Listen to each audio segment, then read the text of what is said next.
we're still a work in progress. Got to keep improving. Our approach is the same, regardless of result.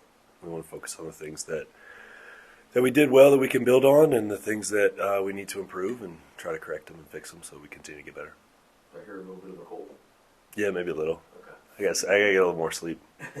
All right. So from the Nebraska game to the Mississippi State game, Tomasov was able physically to handle both of those big teams. Obviously, I'm curious the physicality part of it. How much you feel that played into the Nebraska game, if at all? Because I know they were an outside shooting team anyway, so maybe it wasn't as much. But I'm curious how you guys handled the two big teams. Yeah, I think we certainly tried to emphasize the need to be physical, not just Tomislav, but everybody across the board. I think that's more of a by committee thing for us. Like, it's not one person's job. I know Tomislav got the 20 rebounds, but it's sort of a collective effort for us. We have to do it collectively. I don't think that's a reasonable ask of us of Tomislav to do that every single night. It's nice that he's capable, but we have to collectively play with a lot of physicality all the time, right? Like, I thought we did a decent job of that relative to opponent, and but that has to be the standard for us, right? We got to carry that over and make sure that comes with us regardless of who we're playing. And then the offense, the outside shooting and the spacing, all that kind of stuff on offense. I'm curious if we're measuring it in numbers or percentages. Like, you're not where you want to be yet, but did you guys take step forwards offensively? You feel this in Kansas City over the two games? Yeah, I think definitely. I think we had more unguarded catch and shoot opportunities in those two games than we had in the previous 4 games combined. So that's a good sign for us. We're confident in our ability to shoot the basketball. So that'll come. It's more about process. If we continue to get a high volume of open shots for the right guys, then that stuff will work itself out. Yeah, and then the Dayton situation, you guys already addressed and handled the discipline. I'm curious, mindset-wise, where he's at after the Mississippi State game. And he returned. He was obviously very aggressive in that game. He's had a few days to digest it now. Where's his mindset at? Where's Dayton at kind of with what happened in the Nebraska game? Yeah, I think Dayton's doing a good job. Obviously a tough situation, not ideal. He knows he made a mistake there, and I thought that he had a professional approach in his response and just kind of focused on the basketball. And I think now that we're home, we're kind of back in the routine, and I think he's able to kind of continue that. And we'll see him on Wednesday, and expect him to play well. With guys like Uriah and Jake, I mean, the stat sheet doesn't look like they're true freshmen. But at the end of the day, they're still in their first month of college basketball, so they've proven that they can score. But as they continue to get more minutes, continue to have more big time opportunities, what's the biggest thing that you kind of hope to see that they develop in their games? There's a lot of things for both of them where they're going to improve. I think it's different for each. They're different players, so I think Jake has the ability to rebound the ball better than he has so far. I think some things defensively for Jake are areas where he can continue to improve, and he's working. I think he's still understanding different times where obviously he's getting high volume of threes up, but there's more to his game than just catch and shoot. Like, Jake's a pretty well-rounded offensive basketball player, so I think he's still finding different times when to be aggressive off the bounce, when to make plays for other people. Those are things that I think will materialize in his game. Uriah is doing a good job with his activity defensively. I think his steal rate's in a pretty good place. He competes. He plays with a lot of physicality. I mean, he's in foul trouble most nights because he's sticks his nose in there pretty consistently. And I think, but for offensively for him, I think his shoot pass decisions, end of drives, his efficiency from 2, I think those are areas that are going to make a big jump as he just gets more reps. I think they both have a lot of room to grow. Like, they're playing good basketball and they're good players, but I think they're both just scratching the surface. And then Tomislav added to that mix. I know he doesn't really count, but when you have 3 freshmen that are averaging in double figures, how much do you kind of see those 3 guys just feed off each other, and how much energy do you feel like it gives just the team when you have 3 freshmen doing what they're doing?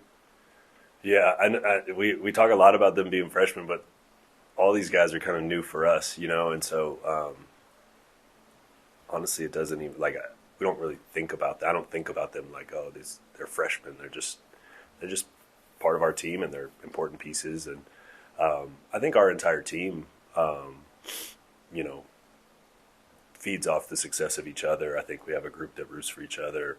I like the kind of the vibes in the locker room. I think our guys fit well together, and so I think all of that stuff is in a good place. And I think that's important as you go through season with lots of ups and downs. If you can stay in that kind of middle ground and consistently, and then try to just focus on the things that matter, then your team can improve quite a bit. Sticking with the freshman theme, typically a guy that was in high school just a few months ago is more worried about who's going to do his laundry, being homesick, missing home cooking, things like that. But Jake and Uriah specifically don't look like a typical freshman. They don't act like a typical freshman. Is that the mindset they just brought with them when they got here? Like, where does that come from those two? Yeah, I mean, I think they're both mature young guys, and I think they have mature games, and I think it starts with just their focus and drive. Like, they're competitive guys who really work. Like, I think that's the part that gives us a lot of confidence. We talk about the shooting and the shot making or lack thereof to this point, but seeing the way those guys approach every day, seeing the work that they put in, there's a lot of confidence in what's coming for them because of the way they work and the way they approach the game. And so I think they have a mature mindset, a mature approach to this, and both were came here prepared to impact college basketball. And as far as logistics for your team, we see you play well offensively. We've seen you shoot a lot of threes, maybe force the game down low. We've seen you play defensively well. And you talk about good teams learn how to win in different ways. Like, what is the identity of this team? Is it going to be a defensive team? Is it going to be a catch and shoot team? What specifically are you, and what's the best way for this team to move forward? Yeah, I think for us it's going to start defensively. I mean, that's where we've been ahead on that side of the ball, and I think that's a place where we need to continue to improve as well. There's a lot of areas on that side that we feel like we can continue to get better. I think as a coaching staff, we're still understanding our group and figuring out which schemes make the most sense against which opponents for our team. We still have a limited number of opportunities so far to evaluate some of that stuff. So we're in most of the games so far, or I wouldn't say most, but several of the games we've maybe gone into the game thinking, we're going to play more of this coverage or this defense, and that's changed throughout. So I think as we dial in exactly what works for us in each scenario, we're going to continue to improve on that end of the floor. And I think that's the end of the floor that can, we talk about both sides of the ball being connected. If we can be good defensively and we can get stops, we've been pretty good in transition at times. If we put the ball in the basket, then we get to set our defense. I think in the Nebraska game we were, I don't remember the exact numbers, but we were excellent defensively when they had to take it out of the net. So after made baskets, we had a ton of stops. But so those things are connected. But for us, it starts defensively. That should fuel what we're doing offensively with some of the transition. And then if we can be efficient offensively, it'll go back and help us defensively. Coach, finalizing Dayton's trip, he seemed kind of like in a little bit of a funk that first half of the second game, and then you've got to be real pleased with the way he pulled out of it and showed a lot of leadership qualities. Yeah, I mean, Dayton's an experienced player, and I thought he handled a difficult situation as well as he could after the fact. Obviously, he created that difficult situation, but I thought he handled that as well as he could, given the circumstances, and showed some maturity after an immature decision. Showed some maturity in his reaction, and played well in the second half. And he's a good basketball player. The basketball part is something that'll take care of itself here. I think he's got a good approach. He's got a good mindset. He's a great person. We believe in him as a player and a person, and we think he'll continue to play well, and we expect him to represent us in the right way going forward. What do you know about Alabama State at this point? You still have a lot of film, video to look at? Yeah, we've watched quite a bit.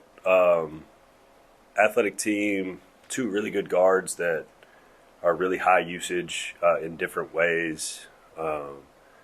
Anderson really gets to the basket. I think he's shooting maybe 6, 7 free throws a game.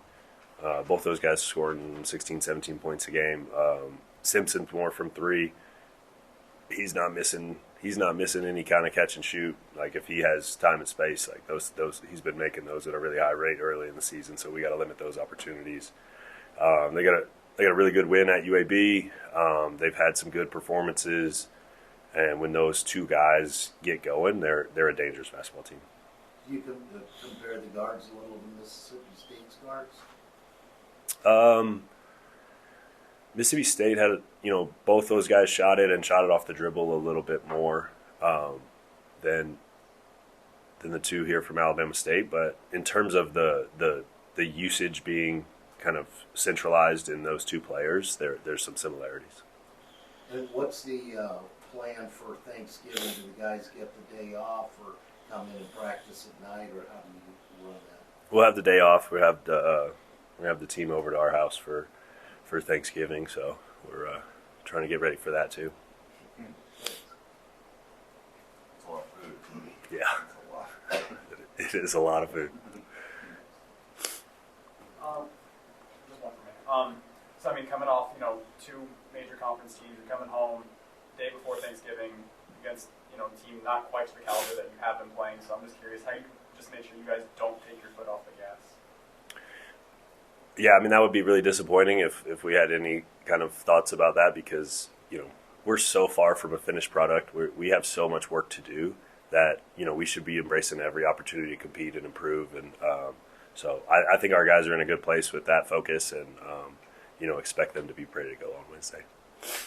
I guess we haven't really just specifically asked, is the Dayton Uriah thing, was that a 1-game starting lineup change, or might that be something you do going forward? We're planning to start Dayton on Wednesday. I did want to ask about Javis Miller not really finding his footing yet, it seems like. Is that something that you can kind of pinpoint as to maybe why he hasn't really fit in and gotten consistently good minutes with you guys yet?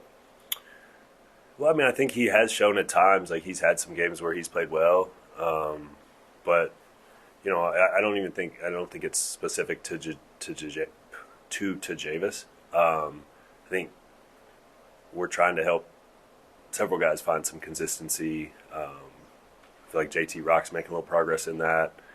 Kevin gave us good minutes in the Mississippi State game after not playing against Nebraska.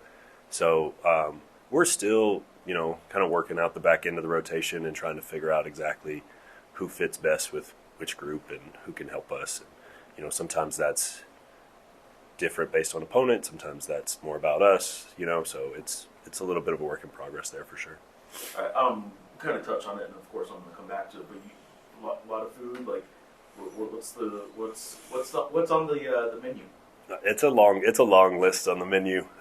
We had a few specific requests. I think T did a little survey for the guys of like, hey, what do you want? What are your favorites? I know there was a sweet potato pie request, but we got a really long menu with plenty of food. So there's all the traditional, Thanksgiving staples in there. All right, but this isn't you guys are cooking it kind of. You guys are gonna have to cater this with that many people, right? Yeah, we're getting a little help with that. Like, we don't have the kitchen for that because we have our whole group. I think even we have some players who have family coming in town. They're going to join us. I think we're expecting 40 plus people. So we don't quite have the kitchen for cooking for 40. All right. Well, that said, though, what's your go-to every year? Like, does your family have a dish you go to, or you personally from childhood that you just have to have every Thanksgiving?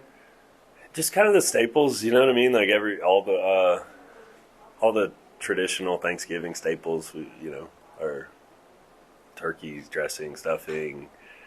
I'm trying to think what else on the mac and cheese, green bean casserole. We have all of it. So Do you attack it like analytically, like on your percentage of?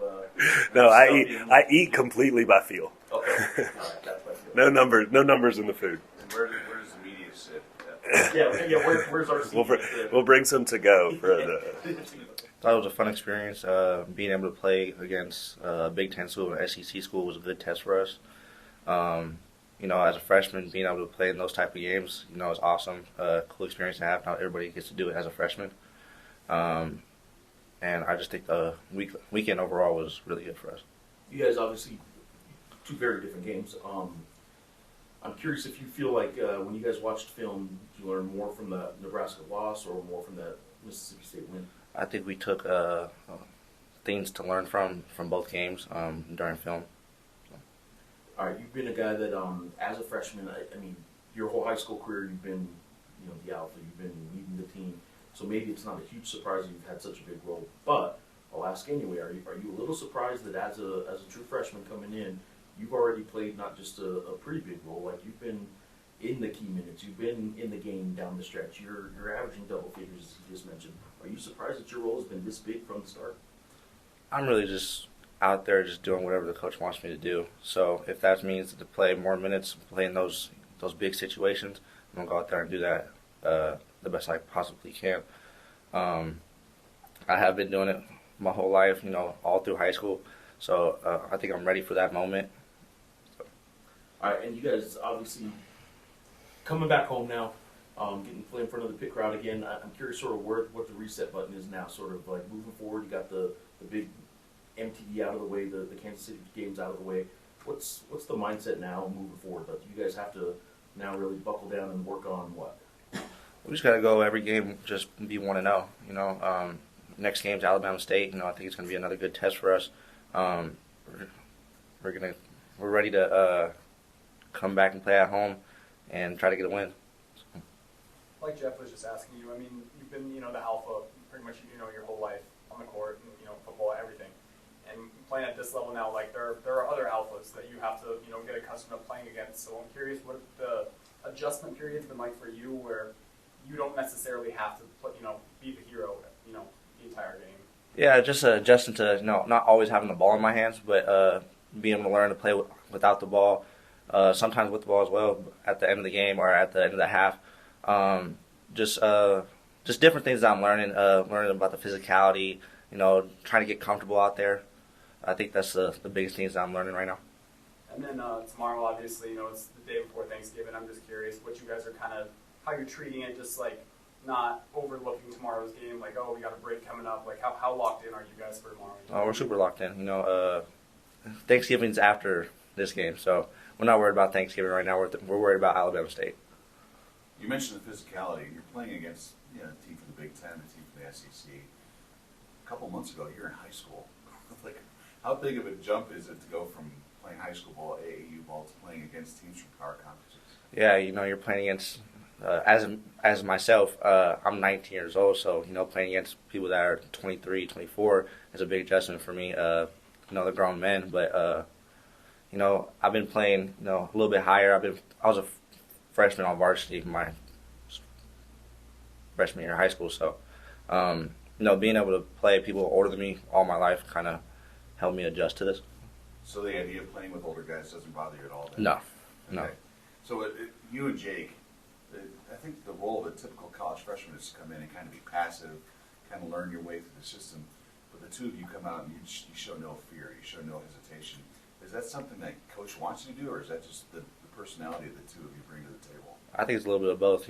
Coach wants us to bring that every single day, but also that we've been playing those type of roles of being the alpha on our teams during high school and just playing basketball. So we're just going to go out there and do whatever the coach wants us to do and whatever helps us win our games. Right, getting back to Geoff asking about what you guys learned, what specifically did you guys learn and change at halftime of that first game? Just first game, just learn that we gotta we were losing on offensive glass. We were turning the ball over. I think those are the key adjustments in that game. What do you know about Alabama State?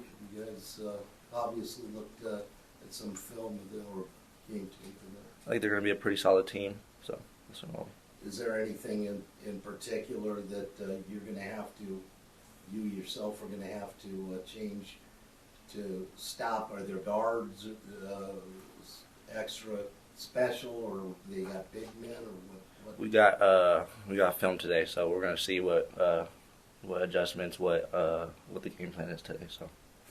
Thanks.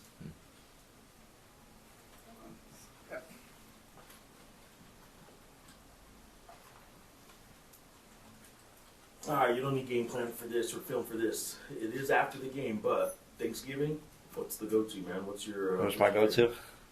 I'm not the biggest turkey guy, but I love ham, mac and cheese, mashed potatoes. I'm Creole, so I like gumbo.